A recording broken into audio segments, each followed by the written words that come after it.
Audio on demand from Vision Christian Media.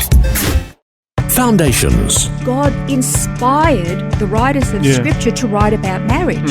So then do we understand Scripture and then apply our own lives to the definitions of Scripture? Or do we simply say, oh, no, Scripture's talking about what we know in our society? Foundations. Understanding the Jewish foundations of our Christian faith. With Robbo Robinson and Mandy Warby. The necessity of understanding biblical culture is what we've been focusing on over the last few programs. And today we're going to be continuing this line of thought. We're going to look at why the differences between the people of the Bible and ourselves is important. The differences are actually really important because it helps us understand how they interpreted Scripture so that we don't misinterpret it from our own biases. Can I just say it's really, really easy to misinterpret something because of our biases. And our biases come about just through our normal day-to-day living. Okay, so it's understandable how it happens, but we kind of got to be alert to it.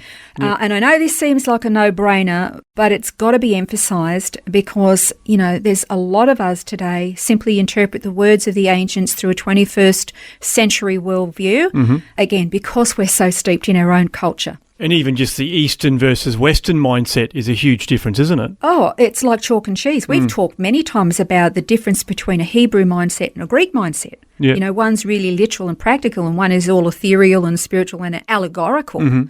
So, yeah, mindsets can be a trap. Okay, so now I know I have used this example before, but words have meanings, and the same words used in different epochs of time can actually have very different meanings depending on the social outlook or the trends of the day. Now, an obvious word that we can all recognise has changed is the word gay. Because 75 years ago, and even long before that, the word gay, according to the history of it, arrived in the English language about the 12th century. And it's from an old French word that is spelt G-A-I. I'm assuming that is pronounced guy. Most likely deriving ultimately from a Germanic source. In English, the word's primary meaning was joyful, carefree, bright, showy. That was new to me. And the word was very commonly used with that meaning in speech and literature. Well, I know there's a well-known hymn that uses the word gay, and it's in that, obviously, in that context, it says, you know, we're happy and gay. And Precisely. so that's just the sense of being joyful. This has got nothing to do with the Bible, but what about the ice cream, a gay time? When that was invented, it was just meant about having a fun time. Okay, the word gay began to be sexualized in the 20th century. So it first came into use in the 12th century.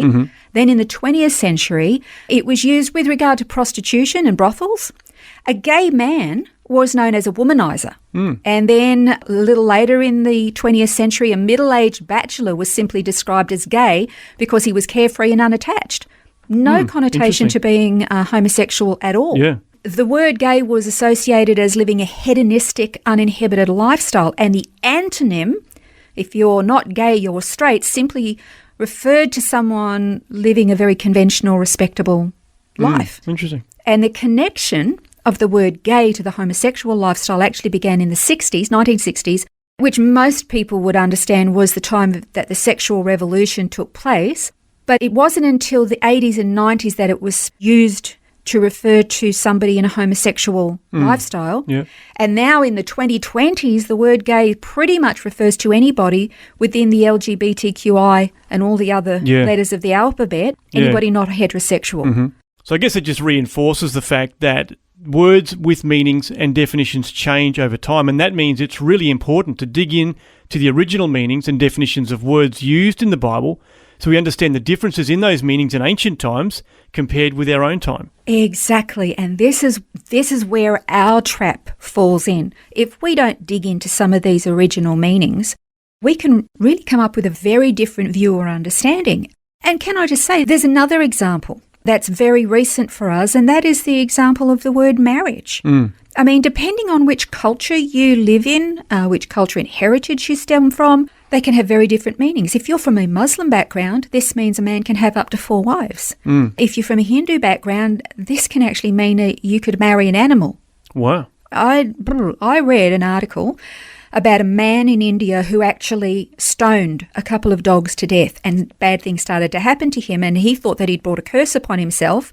So after being counselled by a Hindu astronomer, he married a stray female dog to pay for his sins, hoping that the curse would lift. Oh, my goodness. That's apparently okay in Hinduism. Yeah. Wow. There was a lady in the United States, a professional archer, ex-Air Force, who went through a commitment ceremony to marry the Eiffel Tower. Wow. I know you're looking at me and you think you're making this up. I'm not. I'm dead serious. Wow. The attraction to objects is known as objectum sexualis. It's a clinical condition, apparently. And after the ceremony, this lady changed her last name to Eiffel, since she is now married to the Eiffel Tower. It's not a marriage recognised by the French, but she did try to get citizenship. I'm not joking. She also claimed to have a 20-year relationship with the Berlin Wall. And I'm not joking. The problem is this is tragic, but it becomes an acceptable. Some of us, we're going, oh, you're joking, this couldn't happen. Yeah, it is. And then it becomes normalised. Well, that's it. And where we would often, say let's go back 100 years, we'd say marriage is between one man and one woman entered into for life. Well, these days it's up for grabs. Anybody. Marry anybody, anything. Right. Or anything, yeah. Okay, so here's the next question. Over the next 10 years, see, marriage is now defined as anybody can marry anybody. Yeah. So what happens to new Christians in the next decade or the next 2 or the next 3 decades? They read the Bible and talk about marriage and they interpret it according to the culture they live in. Yeah. In 21st century Australia, what understanding are they going to have of marriage? Unless you actually dig into the actual scripture, what did marriage mean when God inspired the writers of Scripture to write about marriage? So then do we understand Scripture and then apply our own lives to the definitions of Scripture? Or do we simply say, oh, no, Scripture's talking about what we know in our society? And that's why it's incredibly important that we have a solid, trustworthy Bible translation. Why we need to study and learn about different biblical cultures and the language that was used in that time to ensure that we know exactly what God was telling his people to do, because what he told them 2,000, 3,000, 4,000 years ago about his standards and his ways, they haven't changed.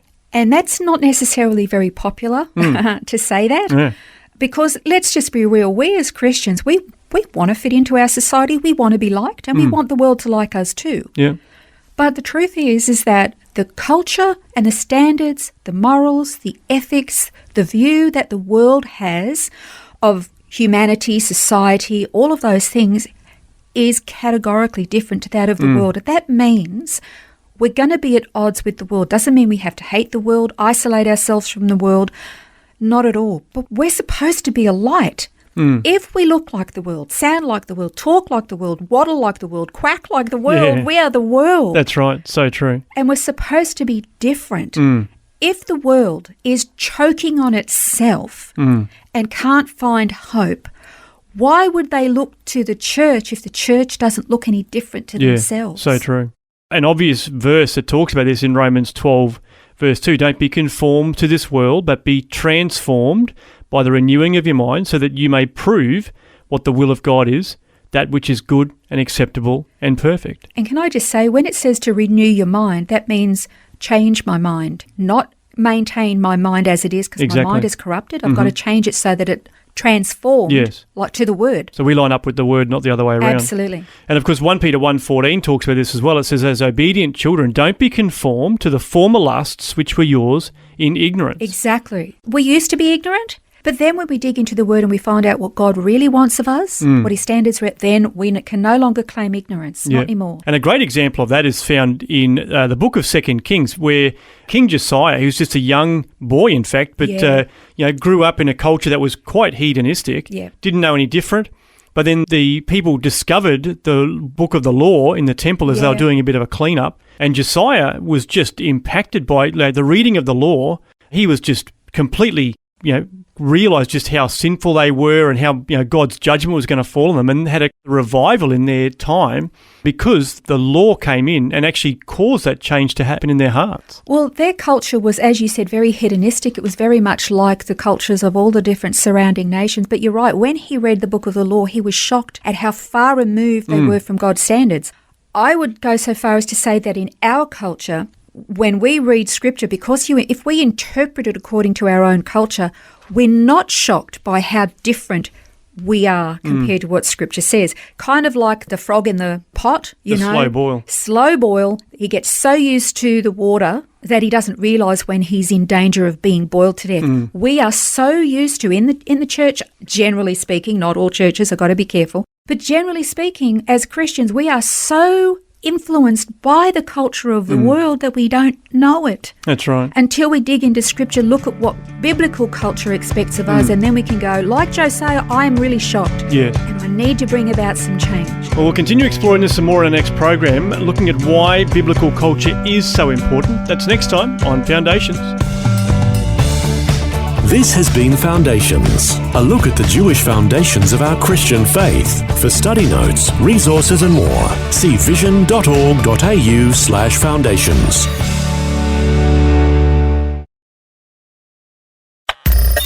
Thanks for taking time to listen to this audio on demand from Vision Christian Media. To find out more about us, go to vision.org.au.